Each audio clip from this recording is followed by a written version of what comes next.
In a desolate, post-apocalyptic world, Mallory, a mother of 2 unnamed children, receives a broadcast about a sanctuary.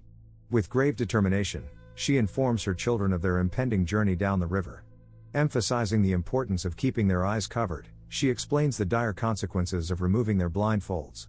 Gathering their feathered companions, they embark on a perilous voyage, guided by a string trail.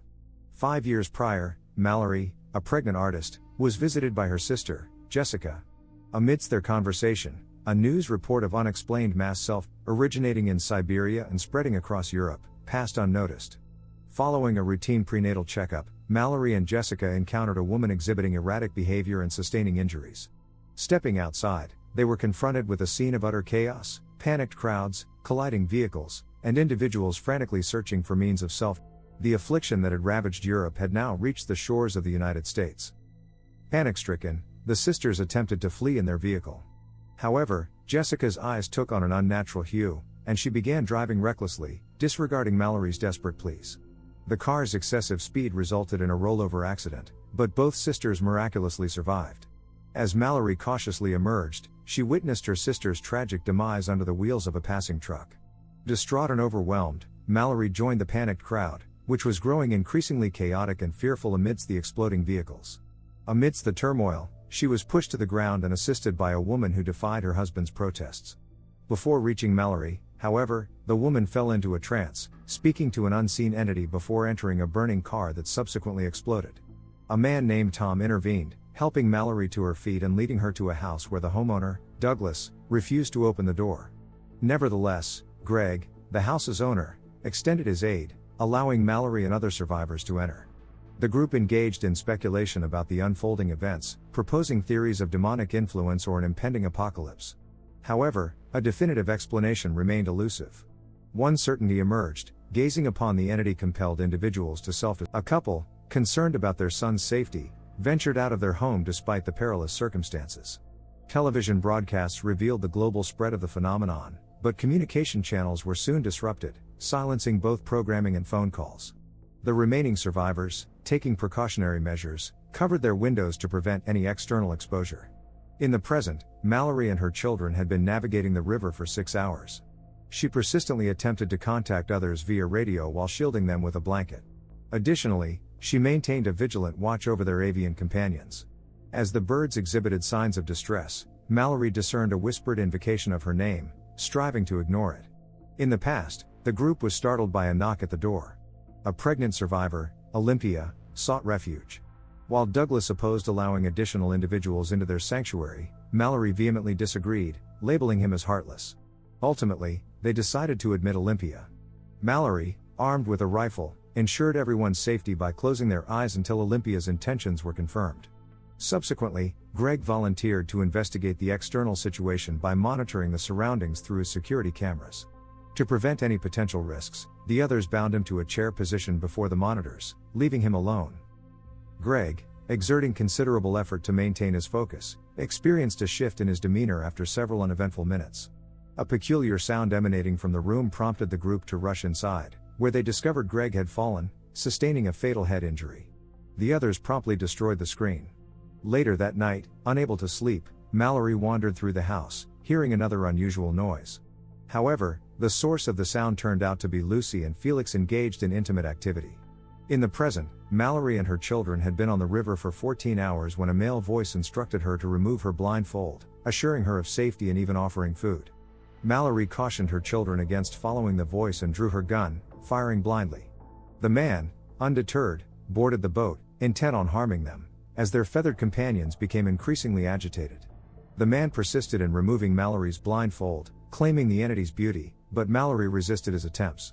After a prolonged struggle, she managed to kill him with a machete.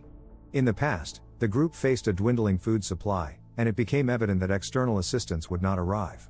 Mallory, Tom, Douglas, Lucy, and Charlie volunteered to venture to the supermarket, believing in the strength of numbers to ensure their safety. The group painted and covered their windows to prevent any accidental glances outside, relying on GPS navigation to guide them through the streets. They encountered numerous obstacles, including abandoned vehicles and a multitude of deceased individuals. As they navigated around these impediments, the GPS detected an anomaly surrounding their car. A shadow, accompanied by a whooshing sound, rattled the vehicle, prompting a panicked acceleration. The noises and tremors intensified, but eventually, the GPS indicated their arrival at the supermarket. They rushed inside, removing their blindfolds only after securing the windows. The group divided, gathering various supplies, including food and items for the children. Mallory discovered some birds and decided to include them. Douglas expressed a preference for remaining at the supermarket, but Mallory rebuked him, emphasizing the cruelty of abandoning those within the house. Suddenly, the group heard a knock on a door. Charlie recognized a familiar voice, that of a coworker who had accidentally become trapped in a freezer and was pleading for release. Uncertain about trusting him, the group cautiously opened the door slightly to investigate, causing the birds to react wildly, confirming the man's true identity as the entity attempting to deceive them. The man, insisting on the entity's revelation, forcefully pushed the door. Charlie tackled him, returning him to the freezer and allowing the others to secure it once more. Blood began seeping from beneath the door, confirming Charlie's demise. The group departed, still hearing the man's pleas for liberation. That night, the group was startled by a sound resembling a departing vehicle. They rushed to the garage, only to discover Lucy and Felix had absconded with their sole means of transportation. In the present, Mallory finally took a respite after 24 hours of continuous rowing. However, her anxiety for the children compelled her to resume her efforts. The boat accidentally collided with a submerged truck, causing the boy to fall overboard. Mallory rescued him from drowning but lost their blanket and food in the process. She endeavored to warm him with a jacket and decided to anchor the boat near a shore, instructing the children to remain stationary while she searched for supplies. Mallory tied a string to the boat and ventured into the woods, eventually discovering a building where she gathered food and a new blanket.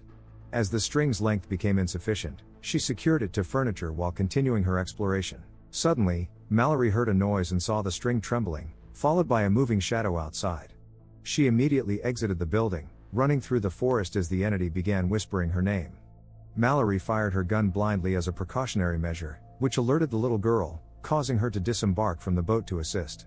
Fortunately, Mallory moved swiftly, reaching the child before the entity, dragging her back into the boat and reprimanding her for disobedience. She reminded both children to abandon her and prioritize their own safety if the situation deteriorated. In the past, another survivor knocked on their door, and Olympia admitted him without consulting the others. His name was Gary, and after Tom verified his lack of concealed weapons, Gary explained that only those with mental health conditions could survive the entity. He had fled from a group of deranged individuals who had escaped from a mental institution and were now coercing others into viewing the entity, claiming its beauty. Douglas, harboring distrust towards Gary, attempted to expel him from the house at gunpoint, but Cheryl intervened, knocking him out and confining him to the garage while allowing Gary to remain. In the present, Mallory and her children had been on the river for 38 hours. Mallory covered them with a blanket, warning them of the impending rapids, the most perilous section of their journey. Someone would need to keep their eyes open for navigation, and both children volunteered. However, Mallory recalled her promise to Olympia to care for her daughter and couldn't bring herself to endanger her own son. Ultimately, she decided to take the risk and navigate the rapids without visual guidance. In the past, both Mallory and Olympia simultaneously began labor. While Tom and Cheryl escorted the women upstairs to their room, Gary produced a collection of disturbing drawings, revealing his true identity as one of the deranged individuals who had escaped from the mental institution. He then seized Mallory's birds and placed them in the refrigerator before removing the paper coverings from the windows, which Douglas observed from a distance.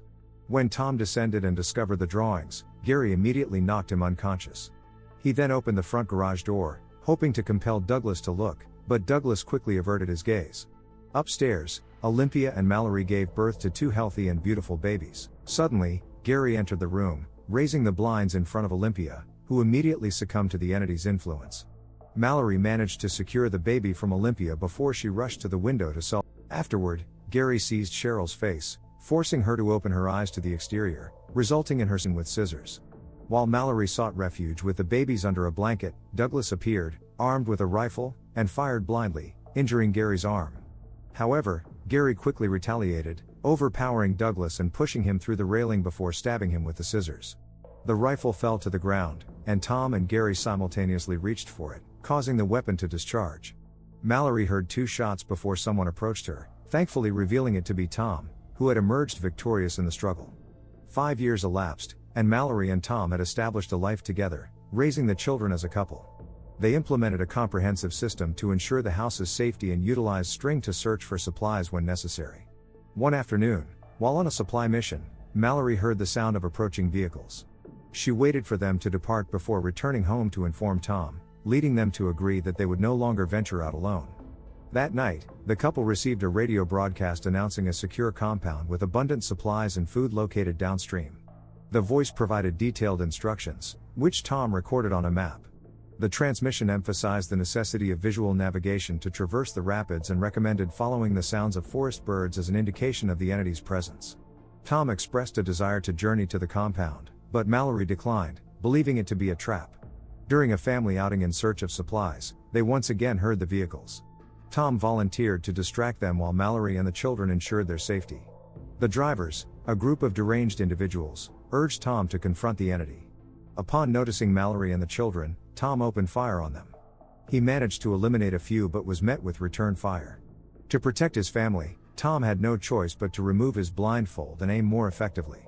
Within seconds, he eliminated the remaining individuals but, upon seeing the entity, succumbed to self. Mallory, overcome by grief, decided it was time to depart for the sanctuary. After 42 hours on the river, the group approached the rapids with increasing rapidity. As they entered the turbulent waters, Mallory struggled to navigate, but the boat capsized, causing everyone to fall overboard. Mallory called out to her children, locating the boy in the water, while the girl had managed to reach the shore. Fortunately, Mallory found the girl quickly, guided by the sound of the bell she carried.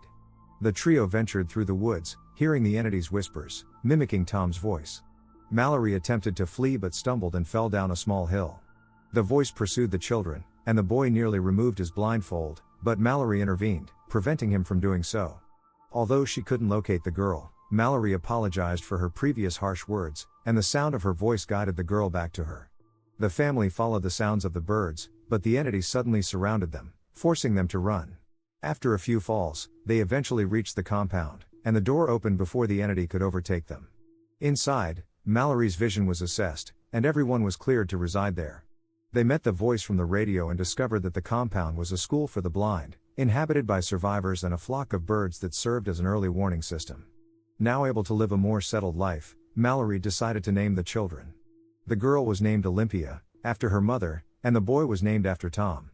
Mallory then opened her box, releasing the birds to join the others in the sanctuary.